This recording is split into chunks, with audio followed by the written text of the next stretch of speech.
Magandang umaga sa inyo lahat. At nagbabalik ang inyo po lingkod, Duncan Ride. At matagal-tagal din akong hindi nakapag-video mga kaibigan. Ito nakikita nyo ngayon ang bago nating motor na Honda ADB 160. Okay na okay? Okay ba? Ganda niya no? So pupunta ako ng Batangas. First time ko mag long ride gamit ang isang scooter papuntang Batangas City.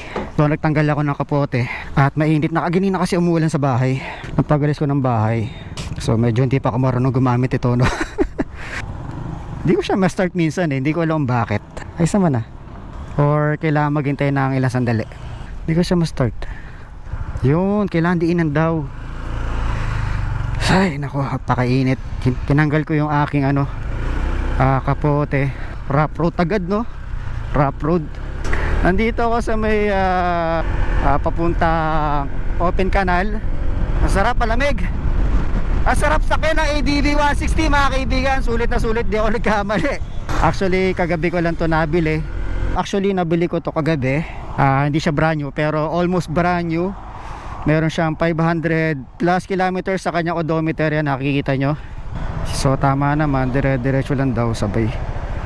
Ay. So fresh na fresh pa to no. Hindi pa nalalaspag. 500 plus odo nung nabili ko doon sa babae may-ari. Kaya niya binibenta to kasi ang taas daw para sa kanya. Babae kasi may-ari. Medyo smooth yung aming transaction kagabi. At ang sarap talaga ng ADB 160. Napaka-smooth niya compare sa aking Yamaha MIUI 125. Sobrang tagtag na talaga mababalihan ka ng buto pag sinakay mo sa rough road. Talaga mayayinig ang mundo mo. Pero ito kabaliktaran talaga. Napaka-smooth, napakaganda ng suspension. Smooth yung makina. Hindi ka bibiglain. Meron siyang power pag kinakailangan. Napakaganda ng style niya, napakaganda ng forma niya. Gusto ko talaga yung forma niya na pang-adventure. Tapos meron pa siyang windshield na napakaganda. Talagang gandang-ganda ako. Hindi ako makatulog kagabi. At pupunta nga ako ng Batangas gamit itong ADB 160 for the first time. At first time ko magre-review nitong scooter na to. First time ko magre-review talaga ng scooter. At ito yun, ang ADB 160 2024 model.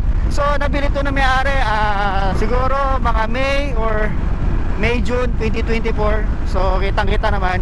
Nasa 500 pa lang yung kanyang odometer. At hindi pa talaga siya gamit na gamit. Siguro ginamit mga ilang beses. Tapos binenta na nila. So bibili dapat ako ng brand new. Pero eto, may nakita ako motor na ADB na wala pang 1,000 yung kanyang odometer. Talagang fresh na fresh pa. Walang kagas-gas-gas at brand yung ang dating.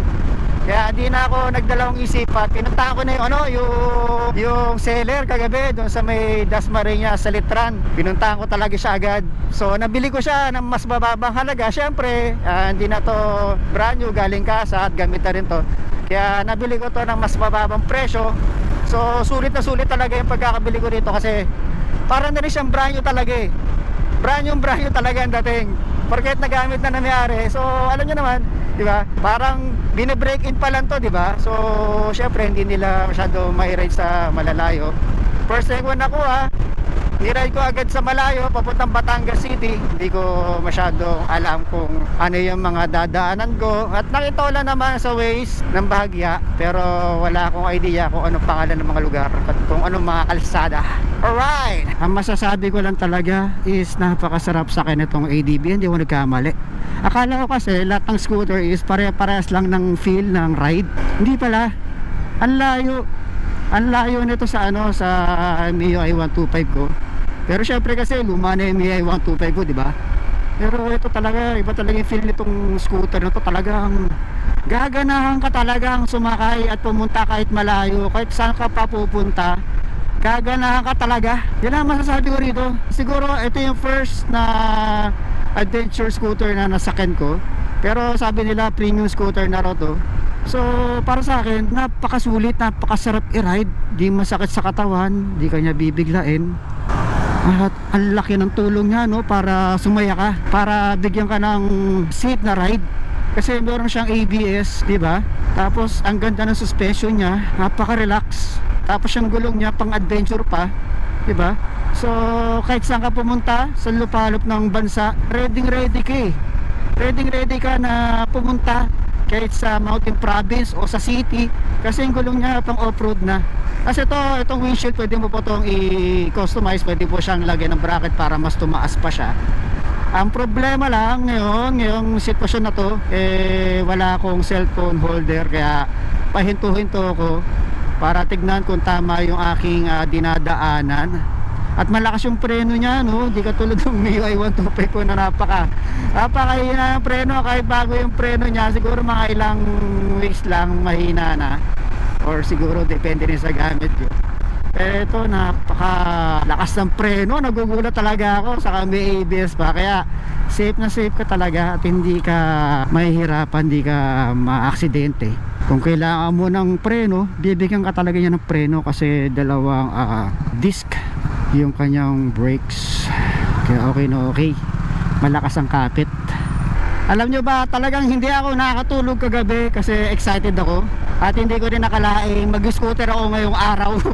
Kasi ang plano ko talaga magbibig bike ako papuntang Batangas, kasi malayo-layo yung pupuntahan ko, mga 100 kilometers.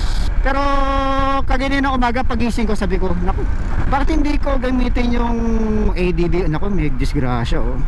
So yun, napag-isipan ko gamitin si ADB 160 papuntang Batangas. Sabi ko, sakto-sakto Batangas. After so many days, makapag-vlog ulit ako, makapag-ride ako. Gamit ko pa tong adventure scooter, pupunta pa ako ng Batangas. Hindi ba? Talaga enjoy na enjoy. Kaganina pa ako nag-e-enjoy.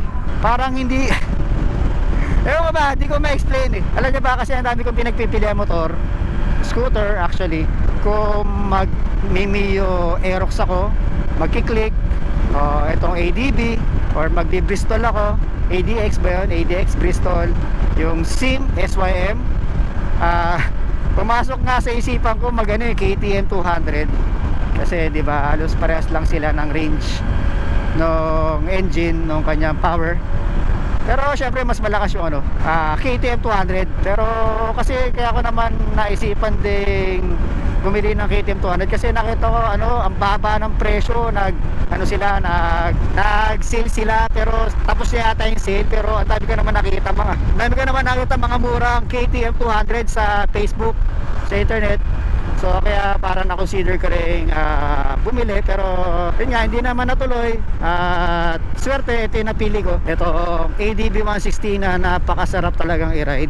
Kasi inisip ko rin kung ako yung magki-KTM 200, baka hindi ako mag-enjoy kasi mabigat siya. Hindi naman sobrang bigat, pero kasi mataas siya, di ba? Hindi ko alam kung madali siyang i-ride, at hindi ko pa natatry makapag-test ride ng KTM 200. May mga nakita ko mga review na parang hirap na hirap daw silang gamitin pandili yung KTM 200. So mas mabigat siya rito. Sa pagkakalam ko, ang curb weight ng KTM 200 is 144 kilograms, pero ito kasi siguro na mga nasa 130 plus, 133 kilograms sa curb weight. Pero mabuti at ito yung nabili ko kasi hindi ako nagkamali. At uulan na mga kaibigan, at dumidilim na ang kalangitan, at maya maya ihanda na natin yung ating mga kapote. Ay, ang lamig mga kaibigan, lamig sa kamay. Kailangan na siguro magsapatos, no, saka suotin yung sapatos ko kasi kaganina kasi umulan, kaya gamit ko yung itong pang-ulan na sapatos.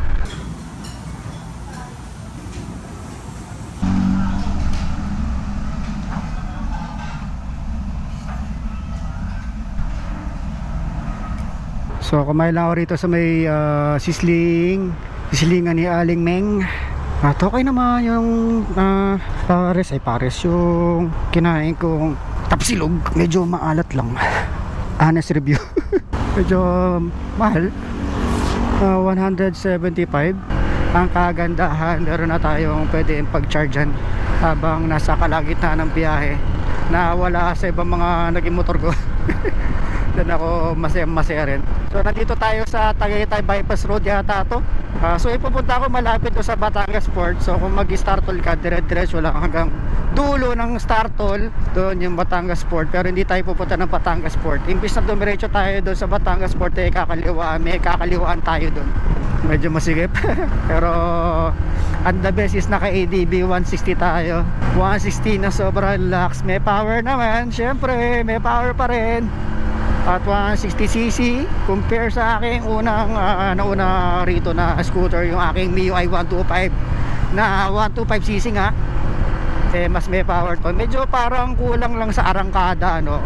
Parang medyo gentle siya, no? Gentle siya, hindi siya katulad ng aking MIUI 125 na talaga pag binirit mo arangkada na agad, magugulat ka na lang. Siguro parang may limiter, no? So gusto kong lagyan to ng na auxiliary light para mas malakas yung kanyang ilaw na ibibigay pag nasa mga liblib na lugar tayo. Saka gusto ko rin siyang lagyan ng na crash guard, saka top box kasi wala akong top box. Malaki naman yung compartment nito, which is napakagandang feature. Marami kang pwede ilagay, kahit helmet, saka pwede ka pa maglagay ng mga kapote, kung mga tools, at iba pa. Marami kang pwede ilagay, sulit na nga. So parang hindi mo na kailangan mag top box, pero dahil ako'y nasanay na rin na may top box, kaya ako'y balak din maglagay. So naghanap ako ng mura na matibay na top box na para dito sa ADB 160 natin. Lamig, mukhang uulan. Kagandahan, naka adventure scooter tayo at kahit trap road yan, go, ready to fight, ready to strike anywhere. Alright. Saka kahit alam mo na yung tambuchi na to, medyo maingay, tirinig mo na siya Hindi katulad nung MIUI 125 na kahit stuck yung niya, hindi mo talaga masyado maririnig yung tambucho. Ito, kahit naka-stuck tambucho to, dinig mo pa rin yung niya, yung maratong niya tunog. Pero ayoko palitan na ng tambucho kasi mas gusto ko yung stock. Kasi gusto ko maging relax talaga anytime yung biyahe ko, kaya ayoko na maingay. Diba? So pag ikaw mag long ride talaga, talagang maririndi yung tenga mo pag sobrang ingay ng tambucho mo, mga ganun. So talagang aalugin yung mga eardrum, talagang mangangate yung mga kasulok-sulukan ng tenga mo dahil sa rindi mo dun sa ingay ng tambucho na malakas pag mga long ride. So ito, mukhang mas okay itong ganito dahil meron na tayong so nakakonect siya dun sa USB para hindi ako ma-lobat agad. Ito rito puro twists na rito. So yun, galing ko doon, inigot ako roon, dito na napadpad. Ito yung taal. Ganda, no? Wow, layo, no? So dito kami ng motor. Yan siya. Okay na, okay, sulit na sulit. Talagang the best, ADB 160. Sulit na sulit, the best.